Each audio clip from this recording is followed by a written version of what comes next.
महमूद और अय्याज। सुल्तान गजनवी का एक गुलाम था जिसका नाम अय्याज था। बड़ा होशियार, वो वफादार, नेक दिल, बेतौला और बाअदब। इंसाफ की वजह से सुल्तान उसकी इतनी इज्जत करता था कि अमीरों वजीरों को भी उस पर रश्क आता था। यहाँ तक कि यह शिकायत सुल्तान के भी गोश गुजर हुई कि एक गुलाम की इतनी खातिरदारी सबको नागवार है। सुल्तान ने फरमाया, अच्छा, इसकी जवाब किसी मौके पर दिया जाएगा।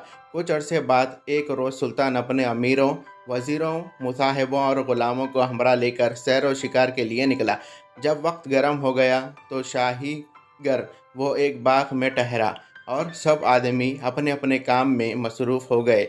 सुल्तान और अमीर एक तरफ बैठे बातचीत कर रहे थे कि दूर से जर्स बजता सुनाई दिया, फिर गड़ गड़गड़ाती नज़र आई।